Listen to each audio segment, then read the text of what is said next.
বাংলাদেশ থেকে পাচার হওয়া বিপুল সম্পদের অনুসন্ধানে যুক্তরাজ্যে গেছেন বাংলাদেশের একটি প্রতিনিধি দল। এই দলের নেতৃত্ব দিচ্ছেন বাংলাদেশ ব্যাংকের গভর্নর আহসান এইচ মনসুর। ইতোমধ্যে যুক্তরাজ্য সরকার দেশটির বেশ কিছু সংস্থা ও বেসরকারি প্রতিষ্ঠানের সঙ্গে বৈঠক করেছেন তারা। অনুসন্ধানী দল যুক্তরাজ্যে পাচার হওয়া বাংলাদেশের সম্পদ, বিশেষ করে শেখ হাসিনার ভাগ্নি ব্রিটিশ এমপি টিউলিপ সিদ্দিকের সম্পদ নিয়েও তদন্ত করবেন।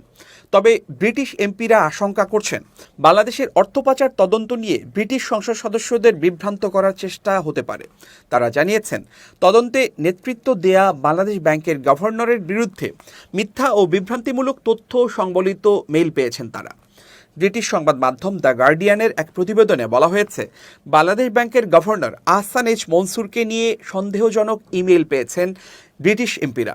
বাংলাদেশ ব্যাংকের শীর্ষ এই কর্মকর্তা বর্তমানে লন্ডনে অবস্থান করছেন। সেখানে তিনি বাংলাদেশ থেকে পাচার হওয়া বিপুল সম্পদের সন্ধানে যুক্তরাজ্য সরকার ও বিভিন্ন বেসরকারি প্রতিষ্ঠানের সহযোগিতা চাইছেন। হাসিনার স্বৈরাচারী সরকারের পতন হওয়ার পর বাংলাদেশের কেন্দ্রীয় ব্যাংকের গভর্নর হিসেবে দায়িত্ব নেন doctor Ahsan H Mansur. Ahsan H Mansur সন্দেহ করছেন, হাসিনা সরকারের সহযোগীরা যে সম্পদ লুট করেছে তার একটি অংশ যুক্তরাজ্যে সম্পত্তি কেনার কাজে ব্যবহার হতে পারে। এ বিষয়ে অনুসন্ধান করতে বাংলাদেশ ব্যাংকের একটি টিম এখন ব্রিটেনে রয়েছে। তাদের উদ্দেশ্য হাসিনার সরকারের সহযোগীদের চুরি করা কোটি কোটি ডলার উদ্ধার করা। বিষয়টি নিয়ে এরই মধ্যে বেশ বিতর্ক তৈরি হয়েছে, কারণ এর সঙ্গে যুক্ত হয়েছে শেখ হাসিনার ভাগ্নি ও যুক্তরাজ্যের সাবেক সিটি মিনিস্টার টিউলিপ সিদ্দিকের নাম। তিনি বাংলাদেশ থেকে পাওয়া অর্থে লন্ডনে বিপুল সম্পদের মালিক হয়েছেন বলে ধারণা করা হচ্ছে। চলতি বছর ঢাকার দুর্নীতি দমন কমিশন তার বিরুদ্ধে একটি মামলা করে, যার পরিপ্রেক্ষিতে তিনি পদত্যাগ করেন। তবে সেসব অভিযোগ অস্বীকার করেছেন টিউলিপ। ব্রিটিশ এমপিরা বলছেন, দুর্নীতি তদন্তকে বাধাগ্রস্ত করতে ভুয়া সাংবাদিকরা ডক্টর মনসুরকে নিয়ে অপপ্রচার শুরু করেছে।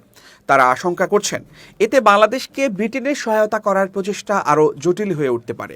যুক্তরাজ্যের অল পার্টি পার্লামেন্টারি গ্রুপ এপিপিজির ৪৭ জন এমপির একটি দল সোমবার ডক্টর আহসান এইচ মনসুরের সঙ্গে বৈঠকের আগে কিছু ইমেল পান।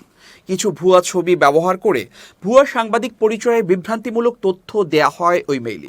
এটি আহসান এইচ মনসুরকে প্রশ্নবিদ্ধ করার জন্য পরিকল্পিত প্রচারণার অংশ হতে পারে বলে মনে করছেন এমপিরা। বাংলাদেশ ব্যাংকের গভর্নর বলেছেন, যারা মানি লন্ডারিংয়ের তদন্তের আওতায় রয়েছে তারা আমার সুনাম নষ্ট করতে এবং আমাকে বিভিন্নভাবে টার্গেট করতে চাইছে। এদিকে এপিপিজির সদস্য রূপা হক একটি পৃথক ইমেইল পেয়েছেন, যাতে বলা হয়েছে, যদি আহসান এইচ মনসুর টিউলিপ সিদ্দিকের সততা নিয়ে প্রশ্ন তোলার জন্য প্রস্তুত থাকেন, তাহলে তিনি এবং তার পরিবারের তদন্তের মুখোমুখি হওয়া উচিত। রূপা হক বলেছেন, এটি অত্যন্ত অস্বাভাবিক যে আমি এমন একটি ইমেইল পেয়েছি। এটি আমাদের কাজকে বাধাগ্রস্ত করতে এক ধরনের প্রচেষ্টা। বিষয়টি পার্লামেন্টের পররাষ্ট্র কমিটির নজরে এনেছেন এমপিরা। তারা এই বিভ্রান্তিমূলক প্রচারণার বিষয়ে তদন্ত করছে।